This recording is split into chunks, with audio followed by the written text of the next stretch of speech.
And welcome back to Game Escape, here today with a review of Yakuza 4 on the PlayStation 3. And this is my game of the generation for the PlayStation 3 console, which I realize is perhaps a controversial statement given the recent releases of games like Journey and The Last of Us, which are, of course, incredible experiences. But Yakuza 4, to me, is the game that stands out to me as I look back over the 6 years that I've owned the console. It's the game that's pulled me in and left such a lasting impression. And it's kind of a case where the sum is greater than the parts. The individual elements of Yakuza 4's gameplay system are middling at best, but when you take them together with the narrative and the visuals, it makes for an engrossing experience. And I think no game of this generation has given the player the feeling of being in another country and another culture. And yes, this is kind of a quirky send-up of modern Japan, but its status as such is also part of what draws you in. Now, the story itself is as grandiose as it is meandering, and I will avoid all spoilers here because the story is so central to what makes this game so interesting. But what you're going to see here is the beginning of the game, the beginning of the story exposition, and then I will skip to a save right before the last boss battle, which is a kind of a point in the game where you do some item gathering and leveling prior to that encounter. But basically the story deals with loyalty, corruption, and conspiracy, and is told from the perspective of four main characters. You have Shun Akiyama, who is an altruistic loan shark, Taiga Saejima, an escaped convict, Masayoshi Tanemura, a corrupt and conflicted detective, and of course the series hero Kazuma Kiryu, who is the ex-Yakuza who just keeps getting pulled back into these Yakuza conflicts. Expect long cutscenes and reams of unvoiced dialogue, but given a chance, the story does work well with the environment to pull you into the game and keep you interested. Graphically, the game falls somewhere between bad and mediocre.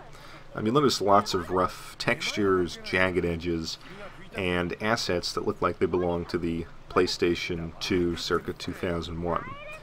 But artistically, the design of Kamurocho, which is this fictional section of Tokyo in which the game takes place, the design work here is gorgeous and is rendered with exacting cultural detail. Streets are populated with glowing neon signs, and real restaurants and stores, and of course ones that are modified takeoffs of real restaurants and stores. But the characters, they read authentic magazines, drink real soft drinks, and all of these small details serve to create a very realistic cityscape in which you will lose yourself over time. The controls, particularly in the overworld, are a bit clunky at times and seem to lag. Luckily, the controls are extremely responsive in the fight sequences, which is where you'll be spending a lot of your time in Yakuza 4. Now that's a good thing because fighting in Yakuza 4 is a lot of fun. Kazuma and company will be stopped frequently on their jaunts through Kamurocho. They'll have to dispatch waves of thugs and drunks, gang members, Yakuza, and other malcontents. With each fight, you earn a combination of money, items, and experience. And accumulating the latter will allow you to level up in RPG-like fashion and give you access to a ton of fighting techniques that will make these protagonists into true badasses, and once fully leveled, each character can unleash some devastatingly violent attacks. But these attacks are not without their humor. It's quite funny to see Kazuma curb stomp someone's face in over an argument about who gave whom the quote-unquote stink eye. One caveat, though, is that once you complete a character's story, you'll have to level up the next character from the beginning, so all of your skills and experience do not carry over.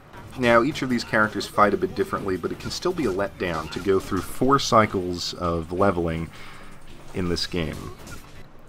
Another aspect of the game that sets it apart from other beat-em-ups or sandbox games is its variety of minigames and other story diversions. You can, for example, chat about relationships and dating in a hostess club. Go shopping in a local convenience store. Learn about fine whiskey in an elite bar. Play table tennis.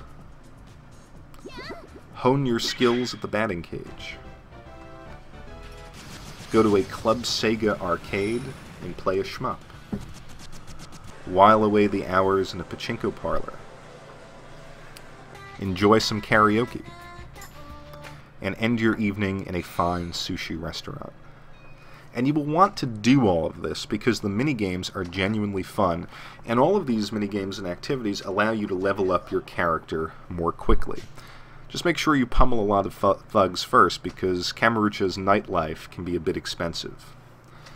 Now, a game that tries to blend Shenmue with GTA, Streets of Rage, and Mario Party might seem like a hopeless pastiche.